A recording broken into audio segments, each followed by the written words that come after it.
Приветствую вас, зрители канала. Я нахожусь на спортивном комплексе Сункар. Он трамплин для прыжков.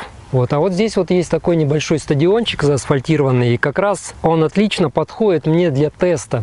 Я хочу в очередной раз провести этот тест, но теперь я хочу проехать 20 километров. 20 километров с крышей и 20 километров без крыши. Чем хорош стадион, что я буду двигаться по кругу. Значит, если сейчас, хотя ветра вообще нету, но если ветер подымется, то он будет не так сильно влиять, потому что я буду ехать сначала на ветер, потом по ветру. У меня нет необходимых знаний, чтобы произвести расчеты аэродинамики велосипеда, то есть сделать какую-то модель на компьютере и вычислить. Поэтому буду дедовским методом.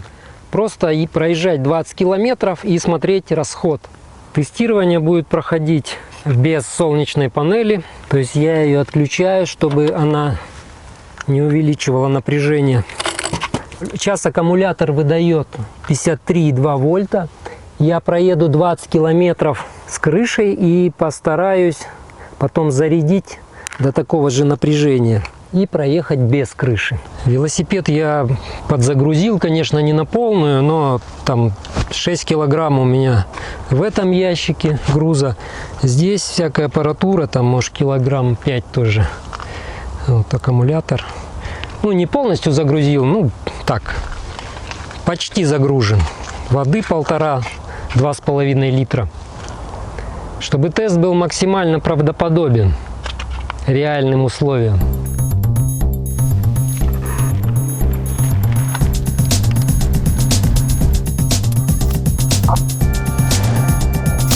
Скорость, конечно, здесь будет невысокая. 30 километров в час.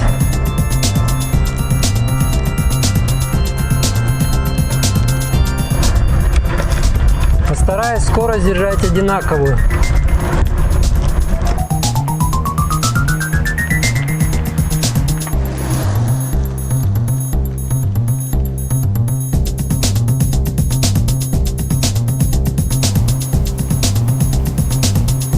Еду на троечке. Скорость где-то 25–30 километров в час будет.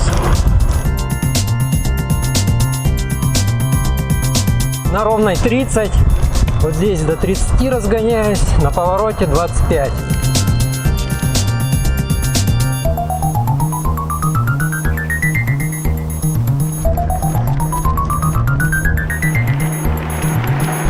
Один круг получается порядка 300 метров.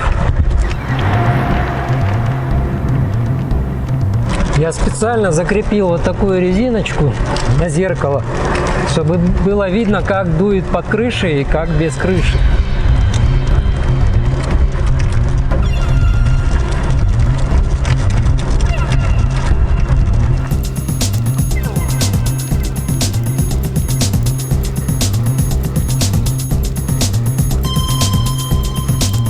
Проехал где-то 5 кругов и поднялся небольшой ветер. Он такой, то поднимается, то исчезает. Его можно разглядеть по флагу. Тут расположен государственный флаг большой. По нему видно, дует ветер или нет.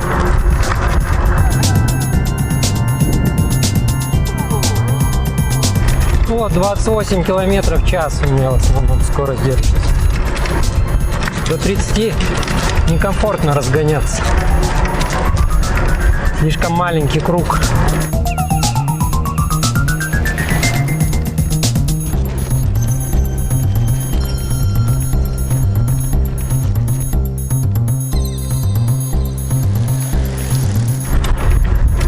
Вот я приближаюсь к финишу.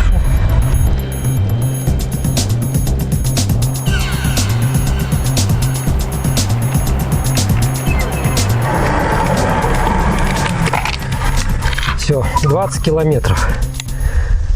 20 километров и 190 метров. Ну все, теперь я снимаю крышу и еду без крыши.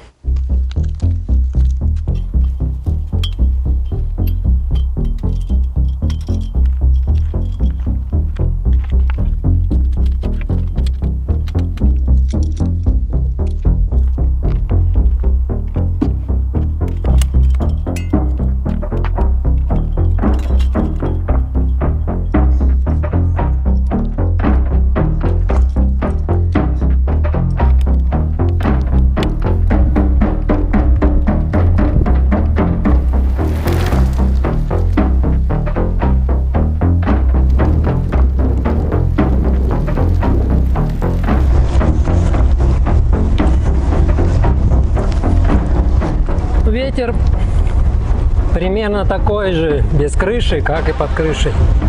В смысле, мне ощущается. Может быть, чуть-чуть слабже.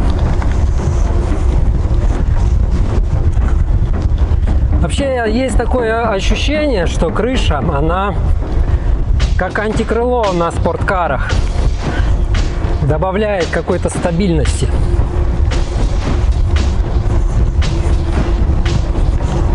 Прям едешь вообще как по рельсам. Ну, на скорости, конечно. Если скорость маленькая, это, конечно, лежачий велосипед в этом плане вещь достаточно неоднозначная. Ну, в принципе, по асфальту-то все равно, а вот плохая если дорога.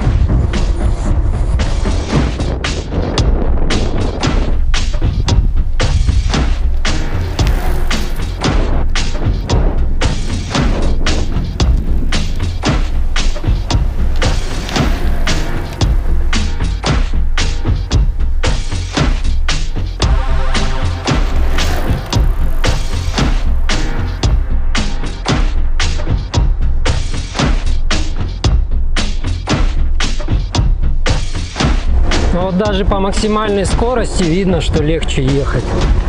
Так у меня 28 было без напряга, а тут 29 уже.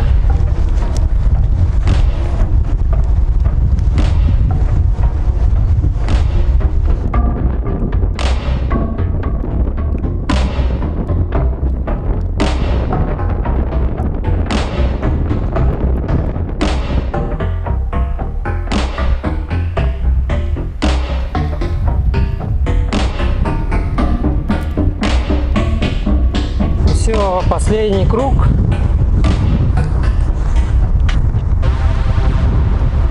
И финиш.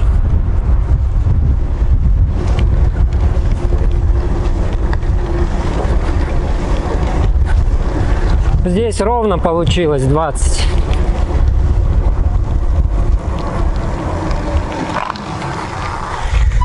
Ура! Рано радуюсь, я еще ничего не посчитал. Что ж, подведу итоги. Оба заезда длились 43 минуты, то есть средняя скорость была одинаковой. С крышей расход энергии составил почти 2,5 ампер-часа. В ватт-часах получилось 125. Без крыши, конечно, расход получился меньше и составил 2,142 ампер-часа. В ватт-часах получилось 108,7. Теперь посчитаем потери от ухудшения аэродинамики при оснащении Легерада крышей. Это порядка 0,3 ампера на 20 километров или 16,3 ватт-часа. Получается, что на 100 километров я теряю почти 1,5 ампера или 81,5 ватт-часа. 100 километров с такой скоростью я проезжаю примерно за 4 часа. Обычно я с такой скоростью и езжу 30-35 км в час. Моя панель дает за 4 часа 8-10 ампер-часов или 570-712,5 ватт-часа. Получается, что моя солнечная панель дает в 7-8 раз больше энергии, чем тратит. При скорости 28-30 км в час и, конечно, в безветренную погоду по трассе. И это я еще не учитывая остановки в дороге, когда ты энергию не тратишь, но все так же получаешь ее от солнечных панелей. Конечно, с увеличением скорости с такой аэродинамикой потери будут значительно расти, но аэродинамику можно улучшить, занизив Легерад и оснастив его обтекателем, лобовым стеклом, переходящим в солнечные панели. Конечно, по трассе на более высоких скоростях имеет смысл размещать солнечную панель на прицепе. Но если будет сильный боковой ветер, то выигрыш от аэродинамики может не получиться. Когда же ты едешь по плохой проселочной дороге и скорость редко бывает выше 30 км в час, то тут уже большую роль начинает играть именно накат. Огруженный прицеп однозначно его будет ухудшать и требовать дополнительного расхода энергии. Если кто пользуется велоприцепом на электровелосипеде, напишите, пожалуйста, в комментарии, замеряли ли вы разницу в расходе с прицепом и без в разных дорожных условиях.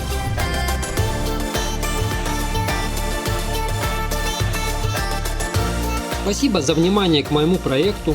Пишите комментарии и делитесь своим мнением, а тем более опытом, если он у вас есть. До новых встреч!